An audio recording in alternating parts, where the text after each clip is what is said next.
from the Volts Substack. I'm Matthew Iglesias from Slow Boring. We are trying an experiment in podcasting together here. I hope it's good. I always hope for the best, but mostly I hope to try new things. So we had some slightly unexpected to me climate and energy news coming together this week, as I guess it turned out that the omnibus appropriations bill that was attached to the coronavirus relief bill also has attached to it some pretty significant energy and environmental legislation. Is that about right? Yes, it has. The omnibus bill has everything in it. Apparently, everything that everyone in Congress was working on, and among that is a pretty substantial energy bill on its own. So I'll explain, I guess, what an omnibus is. Congress, in theory, is supposed to move a series of different appropriations bills, like one for each committee. So there's like an HHS bill, there's a labor and commerce bill. And then they'll pass those at the end of the year, and that's how things get funded. It's been a long time since that official process actually happened. Instead, Congress has tended to do what they call an omnibus bill, where they fold together different appropriations measures. This year's omnibus is like super omni, because in addition to funding, there's just like a lot of stuff legislating in an appropriation bill, they call it, which is sort of a process no but it's happening anyway. So, like, for example, we're going to ban hydrofluorocarbons.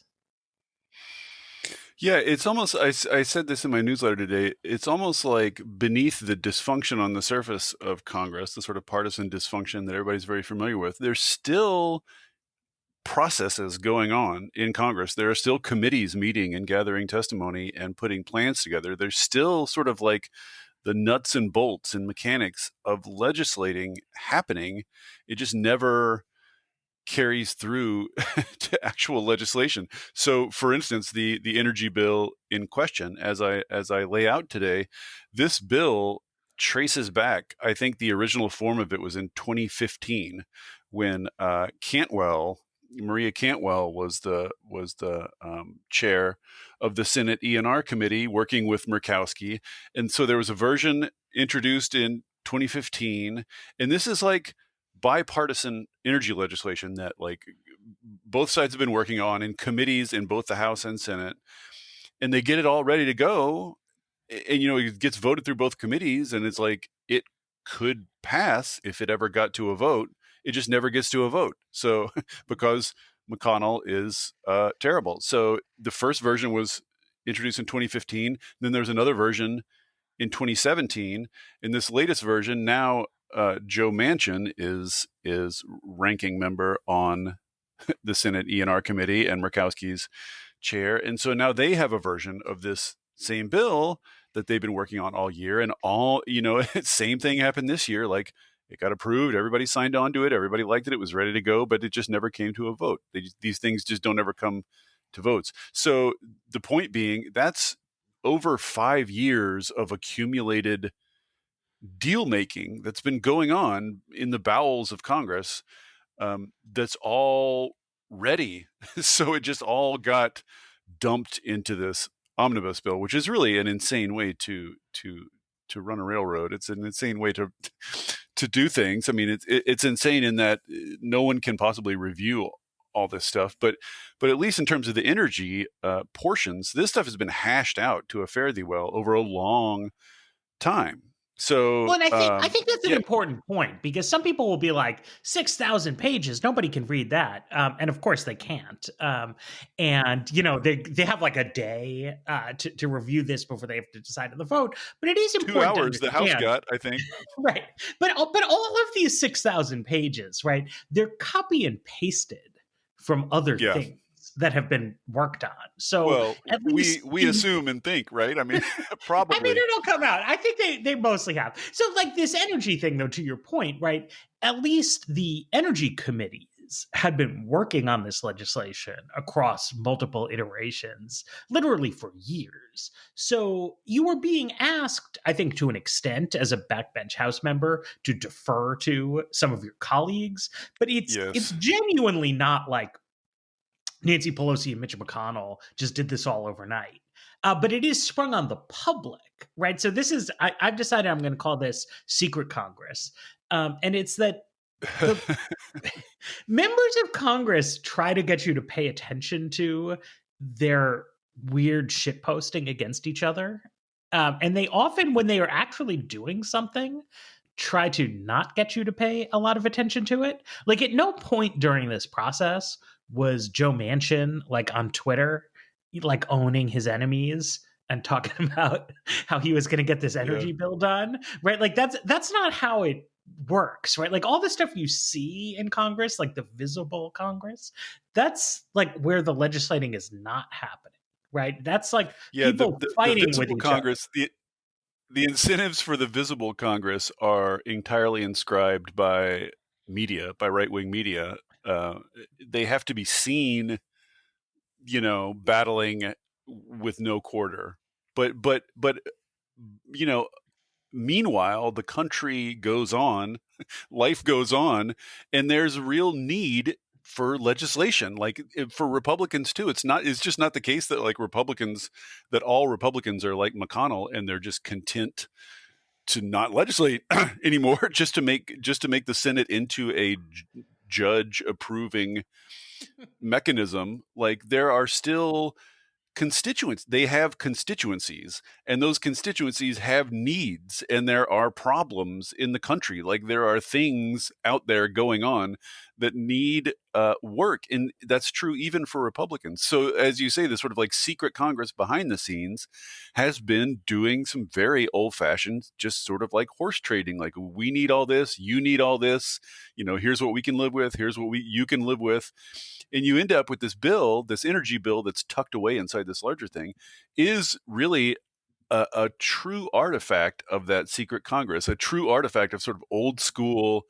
Like, this is not a coherent, this is not like one committee or one perspective sat down and wrote a bill aimed at a particular goal. There are a bunch of goals. There are a bunch of, contrary forces and contrary constituencies. And the bill consequently is just kind of a grab bag of all kinds of things, serving all sorts of goals, some of them sort of mutually contradictory. But this is the denominator of what everyone could live with. It used to be like, I think it used to happen lots of times like this at congressional negotiations, but now it can only happen in secret.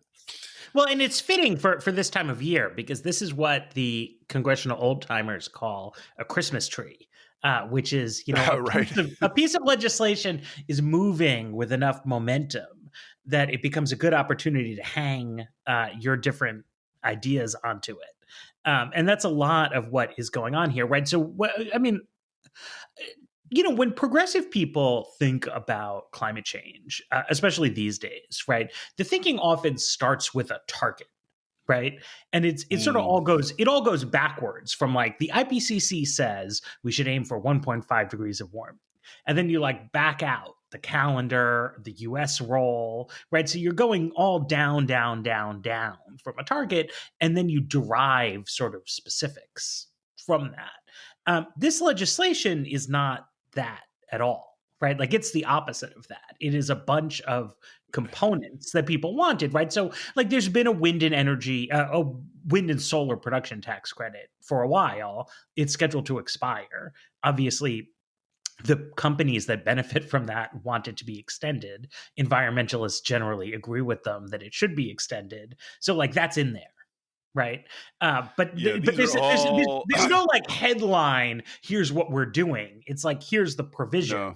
and we want to go get it in there. In a So, sense, it's but interesting it's very important. to look at it because instead of being backfilled from a sort of like policy goal or from an ideology, it's sort of ground up from you can sort of read it as uh, evidence of like who's got pull in Congress. It's a very sort of straightforward, like who's in their ear, who's in these committees, who's got the juice to sort of like get legislators on their side. So you can read it as kind of an inscription of the current energy power map. Right. And so it's a sort of interesting thing. So you have a bunch of tax credits, right? So 2 years of tax credits for solar, 1 year of tax credits for onshore wind, 5 years for offshore wind. Is that the sort of basic?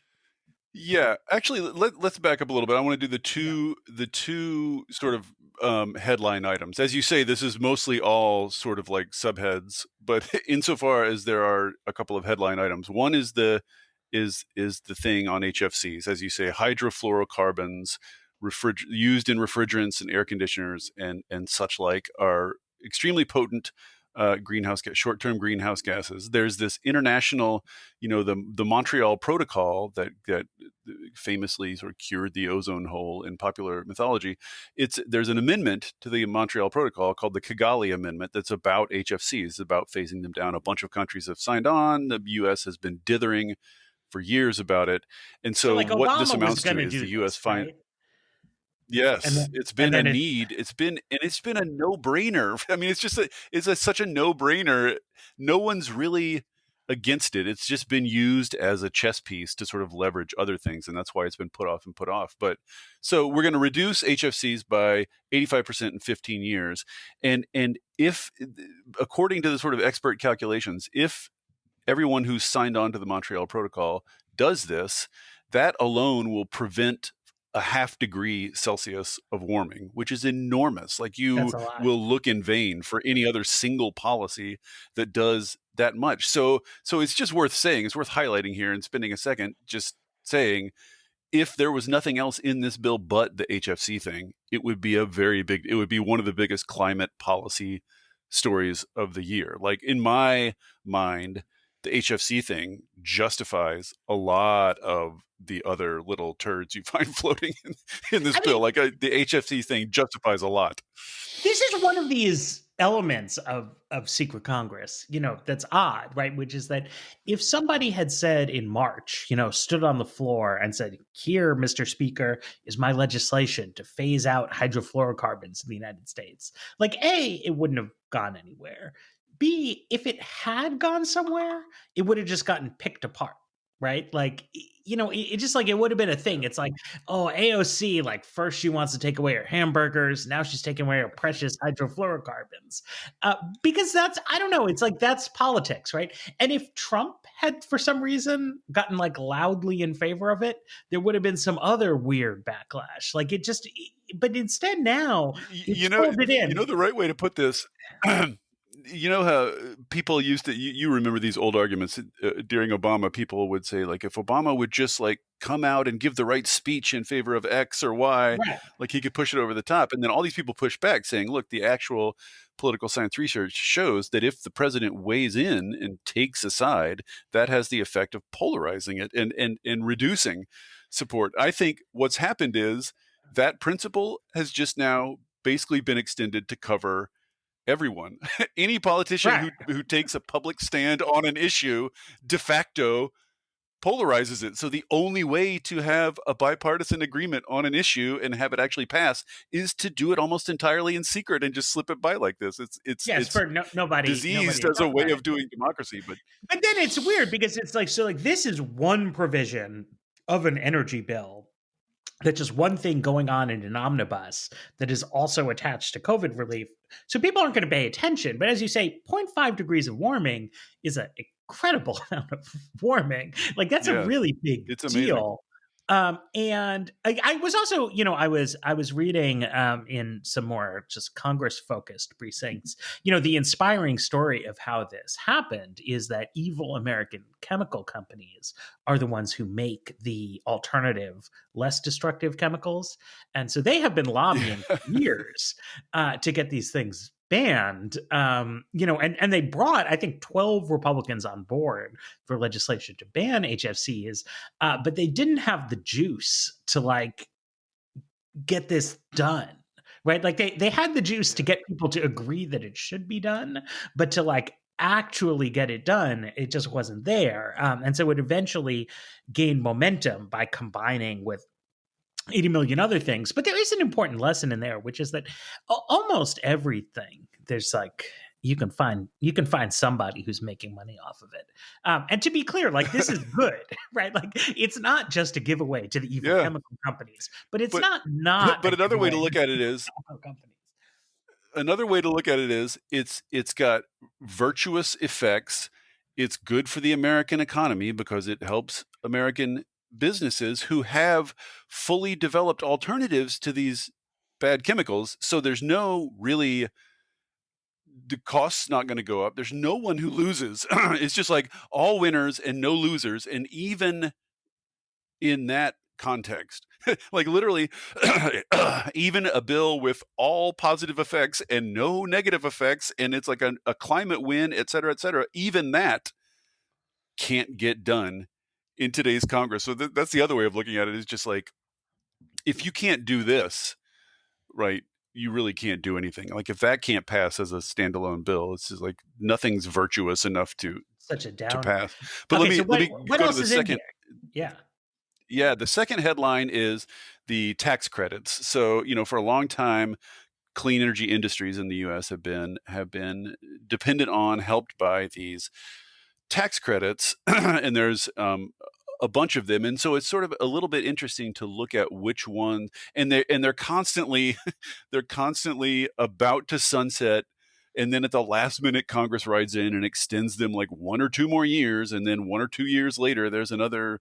They almost sunset, and there's another crisis, and it's just like an utterly absurd way to run public These ones policy, because we're these going to are talk big about. decisions.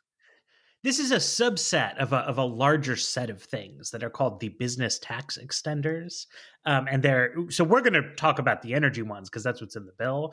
But there's like a whole bunch of these tax credits for businesses, which are a way to do subsidies, and they are Yeah, always it's a way to do scheduled. industrial policy that's buried, right? It's just buried in the tax code, so most people don't pay attention to it, and so you can get away with more or less anything. So, And but it's they're interesting. There's a whole always bunch of scheduled these. to expire Yeah, for yes. to games the CBO in some obscure way, even though nobody cares, and the CBO can't actually stop you from extending them. So they always get extended again, but they create. So that's why they're called the tax extenders. The way you know they're going to be Well, these were extended. uncertain. These were, I mean, no one knew whether these were going to, it was uncertain whether these tax extenders were going to make it into this bill up until pretty late in the game.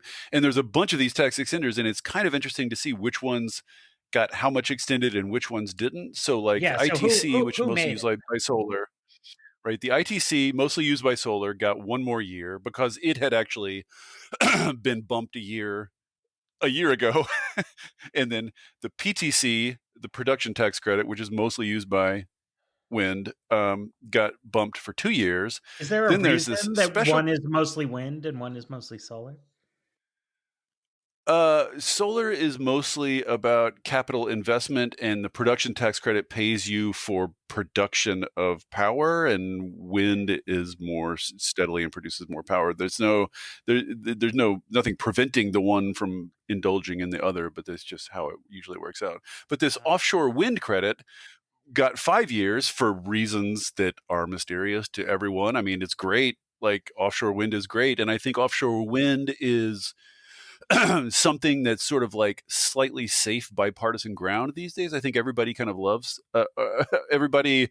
I don't know about loves it, but everybody's sort of okay with offshore wind because there's a lot of it off of red states too. So that got 5 years. Interestingly, the 45Q tax credits for carbon capture were Oh yeah. extended, and the Rhodium Group, this research group, did an analysis of the HFC part and the carbon capture tax credit parts, and concluded that those are the two biggest emission reducers in the bill: HFCs and these particular carbon capture credits. So this is an interesting thing to talk about because it's So where so I the, think the the sort of carbon preferences of capture. the left clash with the math. So the carbon But let's just capture is let a me just little bit finish the tax controversial. credits real quick. Okay, yeah. Let's okay. Yeah, we'll get back to that. But just the other thing to say about the tax credits is that EVs The EV tax credit, the electric vehicle tax credit, did not get extended. So there's like a whole separate political dynamic around EVs that's going on that is gumming it up and is preventing it from being part of this secret Congress bipartisan accord. So Sad. yeah, that's the tax credits. And the carbon capture ones are controversial. And there's a bunch of research money for a bunch of different things. They call it RDD and CA, Development, research and demonstration, development, and commercial application. demonstration, commercial application, right? So there's a bunch of money in the bill for RDD and CA in a bunch of different areas, but the bulk of the money goes to carbon capture and utilization and advanced nuclear. So that's why there are several left climate groups that have opposed this bill when it was just in the Senate, the Murkowski Manchin bill, and they I don't know that they've reiterated that, but I assume they oppose this omnibus bill for the same reason, because they view that as sort of like subsidies going to bad things that affect their communities. And so it's an interesting political dynamic there as well. Yeah, so if you look at the math, it's 4.1 billion for renewables and 2.9 billion for ARPA E, which I guess is which is great, by the way, we should say. right. But there's 6.6 billion for advanced nuclear, 4.7 billion for fusion, and 6.2 billion for CCUS. So this is kind of like it's like a own the libs approach to zero carbon electricity is what has been preferred to climate. here. Yes, that's what, and it just goes to reflect the fact that, and this is an asymmetry that has haunted climate politics forever, which is that the right is united, right? We hate everything libs love, and our fuels, our fossil fuels and nuclear, but the left, there's a bunch of Democrats from fossil fuel states who are big on sort of like keeping coal and natural gas going, or need carbon capture for jobs, or who have nuclear plants in their state. So the Dems are not unified. So if you just sort of like average out, as we say, if you're just doing these behind the scenes negotiations, then you just average everything out, fossil fuels and nuclear are going to come out ahead of clean energy still, because Although I clean would energy has say, like one half of one party behind it.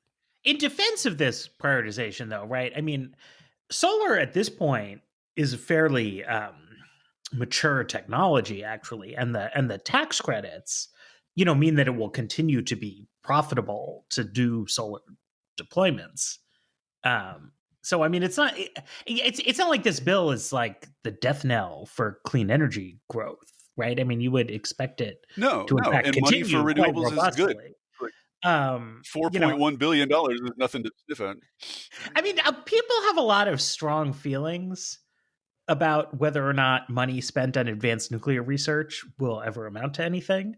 But it doesn't really hurt. I don't get the nuclear fight in general is much more heat than light, and I've written about this before. I sort of like, everyone agrees at this point that the existing nuclear plants that are running safely should be kept open. I think even like AOC has come around on that. I think that's more or less a consensus position. Nobody really, a lot of people don't necessarily love them, and there are some, pollution issues and uranium mining pollution issues that are very real. But sort of like, if climate is existential, that's a bunch of clean energy or carbon-free energy that's running right now. So that's not super controversial. No one, I think, wants to build a bunch more of the existing models. Well, not nobody. Few people want to build more of the existing sort of reactor designs that we're using right now, because every single time we try it is just a massive, spectacular financial disaster. And everybody more or less is like, oh, if you can build small modular nuclear plants that don't produce any waste and you can put them in your backyard and et cetera, fine. Yeah, let's research that. So like, what are we arguing about? Everyone more or less agrees about all three of those pieces. Like, I don't understand the controversy, and I don't understand why these left groups are opposing. If it was plowing money into the existing nuclear industry, who are trying to spend to build their existing white whale plants, that I could see opposing. But money spent researching advanced nuclear just seems fine. Like maybe not in the proportions that are in this bill. I would prefer much more research going into other things. But like if we found a way to do clean, small nuclear power, that would be great. Like, why would you not want that? I just Well, the also, I whole mean, nuclear debate confuses me. I guess the main thing I would say to, left skeptics about this advanced nuclear money is that, it's Congress, right? Like it's not correct to think of this as there is a fixed pool of energy research dollars and the money that goes to Yeah. advanced nuclear comes out of renewables. Like the default amount is zero. And so then the question is like, what unlocks a congressional coalition that can pass a bill? Right? Like, I don't know if like Mitt Romney may well be overrating advanced nuclear, but if to the extent that there are Republicans who are sufficiently excited about advanced nuclear research that putting money into it makes them want to vote for a bill that like has all this other stuff in it, like that's sort of what you kind of Yeah, have to that's my be in the take. Like, room it's where it not great and happens. it's not what I Like, would do. Right. If it can get you the votes, it's not like a big sacrifice or anything. and this is Where I think the there's downside another to issue secret. where I Oh think yeah. the left is on better grounds, which is there's a bunch of money in here for advanced fossil fuel research, which are just a bunch of different cockamamie schemes for basically marginally reducing the greenhouse gas emissions from fossil fuel plants. So like gasifying coal before you burn it, or more efficient natural gas turbines, all these things. Like that's like nickel and dime stuff that's going to have to go away in a low carbon world. So that arguably is wasted money, especially at the levels they have it. But that's just again a reflection of like a whole bunch of members of Congress live in districts or jurisdictions where there are big fossil fuel facilities that produce a lot of jobs, and they're just not going to come along unless you throw some pork at that. That I think is a much more common sense grounds for opposition if you're going to oppose something than the advanced nuclear stuff. Right. I mean, I was just gonna say, like, this is the downside to secret Congress is that it's difficult as an outsider to say what actually is going on as like Yes, or money for why. coal gasification occurs, right? Now the generous estimation of it is that like Joe Manchin is trying to get this bill done, which is actually a good bill that does a lot of really helpful stuff on climate change. And he's also trying to represent West Virginia in the fucking United States Senate. So he's like, guys, Yes. like you got to give me something to take home. And if what he has to take home is coal gasification research money, like more power to it. You know what I mean? Like Yeah. the ungenerous view is that he's like a fanatic, right? Who's like the future, everyone is going to be turning coal into gas, right? And like this is the end, Well, and like that's not right, it does highlight an interesting question, though. I mean, it's a legitimate question, which is that these lawmakers in these states with old dirty fossil fuel facilities right now, all the Republicans and at least some of the Democrats are telling their constituents, the libs are wrong. Fossil fuels are going to live for a long time. We're going to figure out how to make them cleaner. Like, we're going to figure out how to bury their carbon. Like, don't worry. We're not going to let this go away. And that's just a lie. They are definitely going away on some time horizon. Like, you are bullshitting your constituents when you say that. And Joe Manchin says a lot of that kind of stuff, which is, bullshitting. And there's an argument to be made, at least, that like someone ought to tell these people the truth so that they can prepare, like what you see happening in Wyoming now. Like, Wyoming lawmakers have been bullshitting Wyomingans about coal's ongoing robust health for years, and now coal's dying, mines are shutting down, power plants are shutting down, and Wyoming is totally unprepared. They have no money to clean up these sites. They have no money for their municipal budgets. Like, these companies are going bankrupt and like offloading pension and healthcare obligations. So like retired miners are getting screwed, just like the entire state of Wyoming is getting screwed because they didn't prepare. And every fossil fuel state, more or less, is trundling toward that eventual outcome. So, Manchin probably knows better than we do how much he can get away with saying that stuff and still get elected, but like arguably somebody really ought to be telling these people in these states the truth, because otherwise they're just going to get caught flat-footed. Well, we can do it. I would strongly encourage the Yes, I'm sure they're listening to us. the Republicans in these states to tell the truth. I think Joe Manchin and John Tester should probably keep bullshitting. Yeah, well, it's You just know, it's a political question. When do you pivot from the bullshit, and how much, like, I mean, I think what Manchin probably views himself as doing is trying to get a bunch of stuff going through secret Congress that will sort of implicitly prepare West Virginia for this without ever having to say publicly. But just to one more hit on this secret Congress thing is you're exactly right. Like, no one in the public can know exactly what's going on and why. And so you end up with things like, they're like, to me, one of the most virtuous, low hanging fruit, obvious moves to take is to electrify school buses. I mean, yeah. it's just like healthier kids, quieter, like there are no downsides if the federal money could just pump some money into this. But efforts that were in Democratic bills to spend a bunch of money electrifying nation's school buses got almost completely stripped out. So somewhere there's some, like, where the school buses get manufactured is an issue. Like, someone somewhere in secret Congress has a beef with electric school buses, but we don't know what. We can't argue with them. We can't call it out and see what the public thinks about it, because it's all just like getting digested in the bowels of Congress. So you just end up with this weird result, this bill that like does a bunch of super random things but doesn't do one of the most obvious things that everybody wants. And like, why? No one knows. It's also possible that we could get electric school buses in the education bill reauthorization, which is scheduled to happen next year. Perhaps it's just a matter of money. No, but so the authors of this bill, right? They appear to not like um, the transportation sector, right? Like, there's no EV tax credit, there's no electric school buses, right? Like, these are it's Manchin and Lisa Murkowski. It's like, these are like, it's the energy bill. These are energy senators.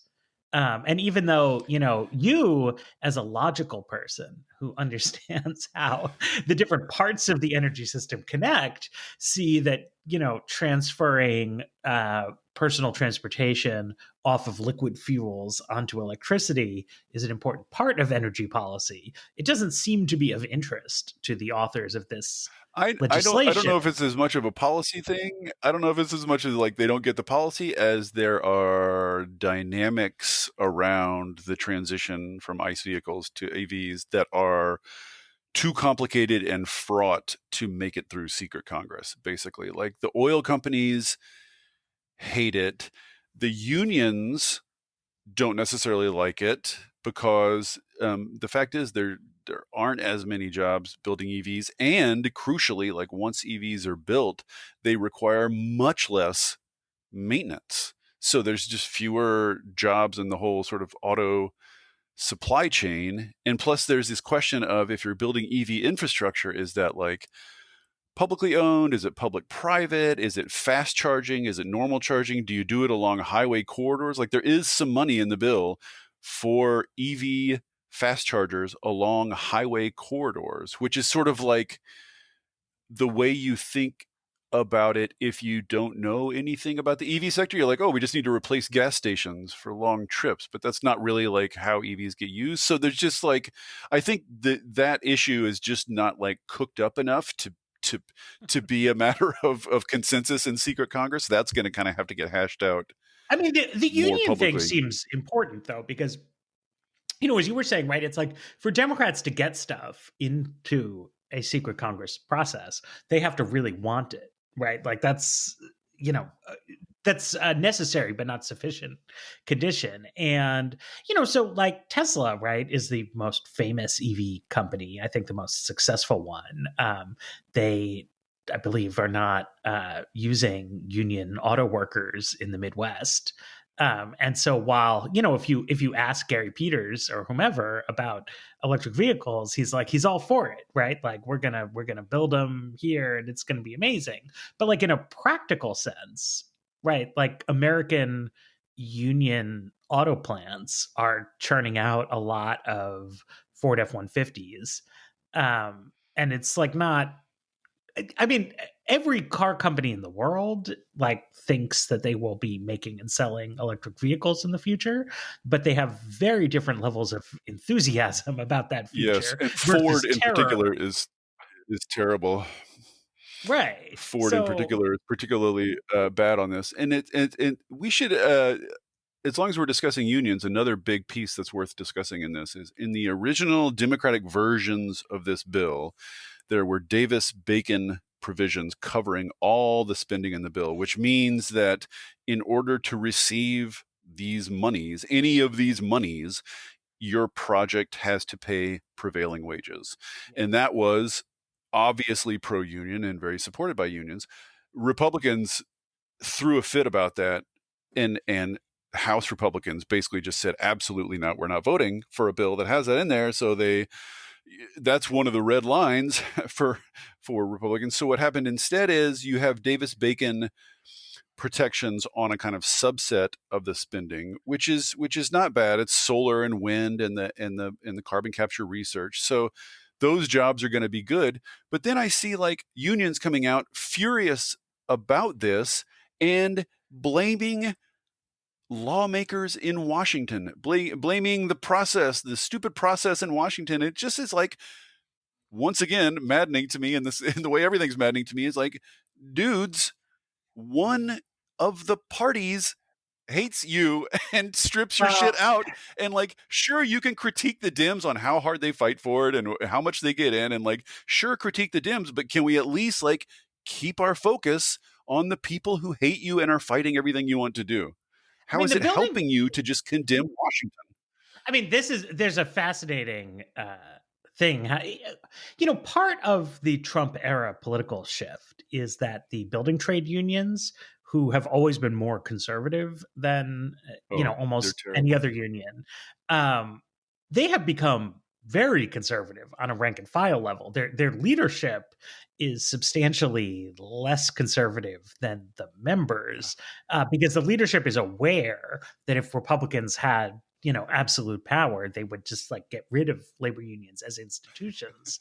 But like they have not been able to sell their members on that idea, right? So they're now walking this ginger line where like Democrats are trying to make a huge giveaway to them in the energy bill. Republicans are making Democrats not do that.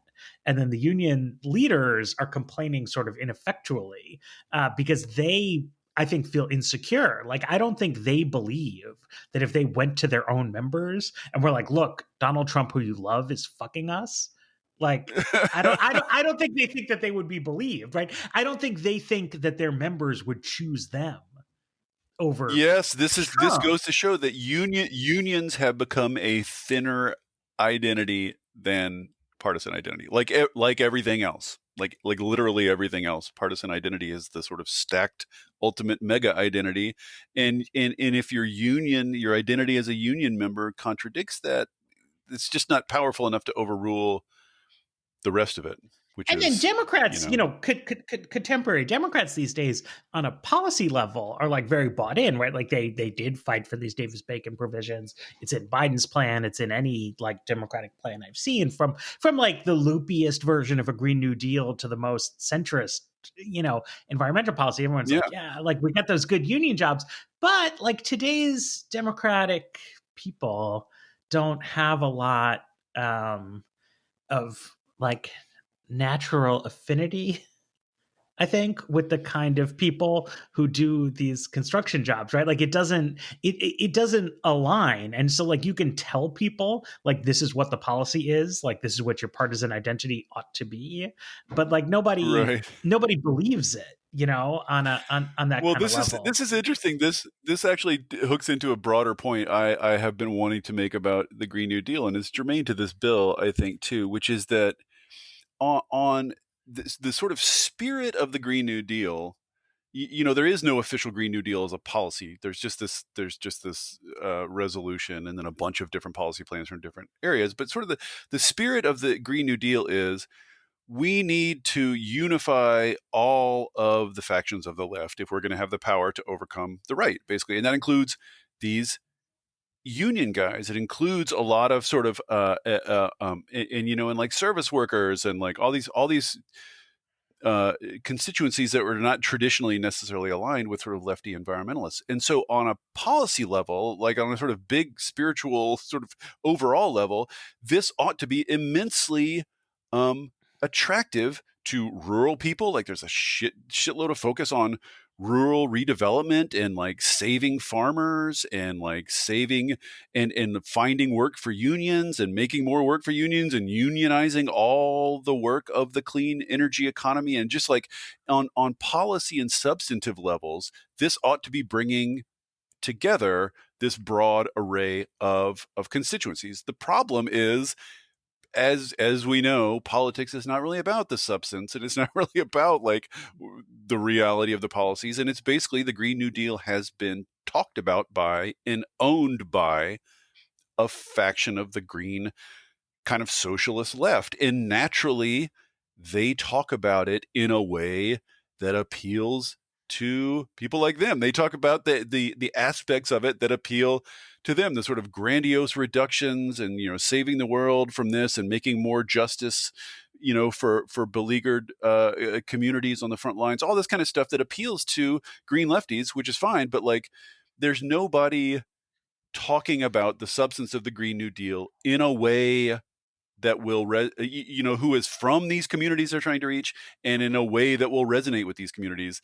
they're trying to reach. And that, to me, is the great tragedy of the Green New Deal, is that like so much of the critique of lefty green policy is answered by the Green New Deal. It's just there's no one making that case. So like unions aren't hearing it. They aren't hearing that the whole policy orientation of the green left at this point is wildly pro-union. Like there's pro-union stuff in every bill that every, you know, nonprofit and congressional committee on the left has come up with. But there's just no, it turns out spokespeople matter, and like who's talking about it matters Right. more than I think And it just should. are you aligned with the cultural? I mean, like we have jobs, right? Yes, Well, we it's used cultural. to.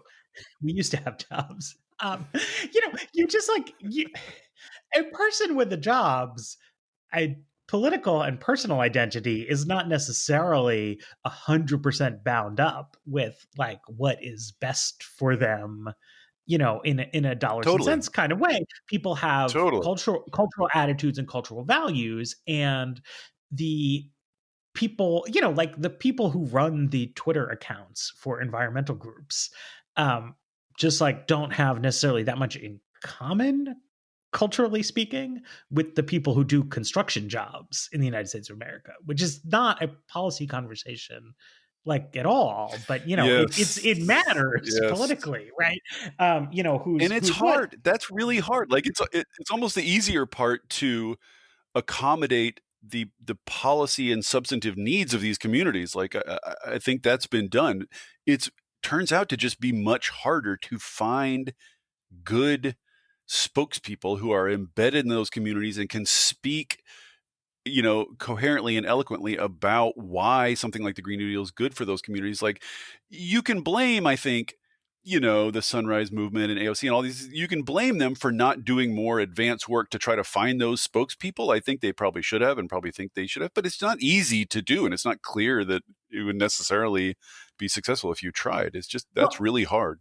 and that I think brings us back to secret Congress, right? Which is that part of why secret Congress works is that if you are just sitting around a conference room table and you're swapping things, right? Like you can make progress on that front, right? Like you Right. can say, like, fine, have $3 billion more for carbon capture if you give me my ARPA-E money, right? And like you can just make a deal, right? Which is different from making a public presentation of like, this is what we're all about, right? Because you ask like Lisa Murkowski plus Joe Manchin plus Maria Cantwell, whoever else, it's like, what are they all about collectively? And like nothing, right? Like they are all about very different things. They have Oh, different political innovation and identities. moving forward and No, but I mean, inclusive. to the extent that there's anything at all, right? It is true that both Lisa Murkowski and Joe Manchin, for different reasons, are invested in having political identities as people who get deals done, right? And like that is what they have done here. There is a deal and it is done, right? But like there was not a Yeah. lot of talk as it was happening, because like the more you talk, the more it does become about that, like, does everything harmonize with like a very polarized society? Whereas if you're doing deals in secret, like you're just swapping and you're doing text, and it's the way they want the Green New Deal to work, right? Is you say like, hey, hard Yeah. hats, like here's a concession to you. And then they say, great, I love my concession. Like I got what I wanted. And like secret Right. Congress has that logic, right? Where like you get your concessions, and on you go. Although I mean, they didn't happen to deliver fully for the building trades here, but that maybe shows they should try to get a little more on board with somebody or other. Okay, so Yeah, you we've been just can't do that secret Congress stuff in public. Oh, I do want to make one point about this though that slightly pushes back, and I think is worth noting. It's true that this is not a coherent bill.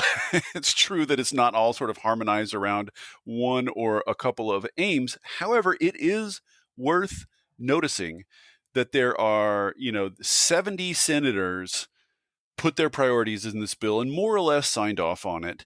And it is the case that almost all of the energy provisions of the bill, most of the energy provisions of the bill, are explicitly or implicitly about transitioning to clean energy because of climate change. So it's sort of like, it's not it's right. like in secret Congress they know about climate change. In secret Congress they know about it and accept it and know they have to do something about it. They just can't say so in public. But that's notable to me.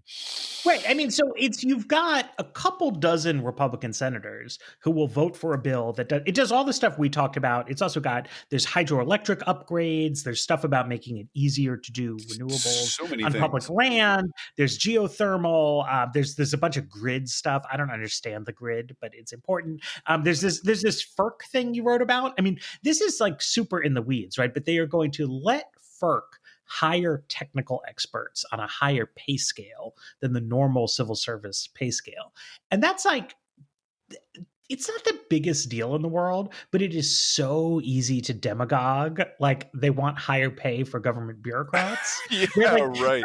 so That it's didn't even. like, that's a real gesture of good faith, right? Like that's what you do when you really do in fact want the agency to perform its mission better and are like not looking to Yes. BS people, right? So you have several dozen, 2 dozen Republican senators at least who like they will vote for this bill, which is it's a decarbonization bill. Like the bill doesn't Yeah. make any sense unless you believe that the United States needs to reduce greenhouse gas emissions. Because Yes, otherwise correct. it's just a lot of wasted money and higher pay for bureaucrats. But you are never going to get those 2 dozen senators to come up like say kumbaya, the environmentalists were right all along. And by the same token, like the lefty environmental groups, for better or worse, are like not going to say like, fuck it, we love billions of dollars in nuclear energy research. Like, you know what I mean? Like these people are just a little, But a unlike little on the dug in right, on their un top line messages. unlike on the right, the left, like You're going to vote for the bill. the big money left environmental groups, the sort of establishment left groups, are willing to say this is a compromise bill. There's some good stuff in it. There's some bad stuff in it. It makes progress. We like secret Congress. We approve of its results. Like, there's just no one on the right who can say that publicly now anymore at all. Like, on the left, there's still some weird public constituency for the idea of compromising and legislating and moving forward. But on the right, you can only do it in secret. Yeah, liberals love compromise. I mean, that's the old joke. But I mean, you see it in polls, right? So it's like, Yes, they I genuinely I do. I think I'm actually part of the problem here. That's right. I You think I love think I'm compromise too? yeah, I mean, I think like I'm not sure exactly what I think the best energy policy would be, but I think it's good to have an energy policy that moves in this direction and that does what needs to be done to get through Congress. So basically, I'm And excited. and I'm one thing to excited add about too, I want to functional add government. one other thing. Yeah, well, speaking of that, I just want to add because I think one of the premises of the left groups opposing this energy bill back when it was a freestanding thing is let's not accept a bill that's full of junk we don't like. Let's wait until Biden's president and then get better stuff. And I just want to, I don't know if they really believe that, but I just want to make it as clear as humanly possible. Like the legislative environment is going to get worse, not better next year. I mean, most likely, people hate it when I say this out loud, but most likely Demons are not going to win these two Georgia runoff seats. Maybe they'll win one. They're probably not going to win both, which means Mitch McConnell is going to be in charge of the Senate. And furthermore, Murkowski, the deal maker, the secret Congress lover, is going to be gone. And John Barrasso is going to take over the Senate E&R committee, and he is terrible. He's like an old school, climate denying, fossil fuel loving, horrible person. So there's going to be no deals. There's going to be nobody open to deals next year, and there's This just is going to why be we no energy legislation next year. Like things are going to get worse legislatively next year. This really was a last shot for a while, a last no Hail no Mary we for a while, we and it should be pray a for step John in that Ossoff right and Raphael direction. Warnock.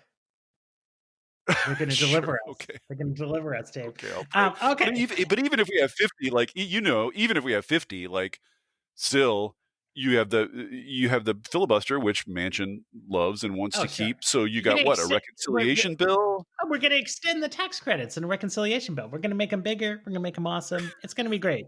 Yes. John Ossoff, Raphael Yeah, Warnock. maybe. All right, I think we've probably gone on long enough here for our unedited podcast. I'm gonna put this drum thing in there just because I can. Ooh, sweet. Nice. All right, and well, this has been fun. We should do some more low end podcasts in the future. But Yeah, maybe for a everybody out reader, there, maybe like a kind reader will write us some intro music, and we can professionalize this thing. yeah, if we had intro music, we could have a name. There's a lot of ways we could iterate on this. But this is not Secret Congress. This is very public audio. So there we go.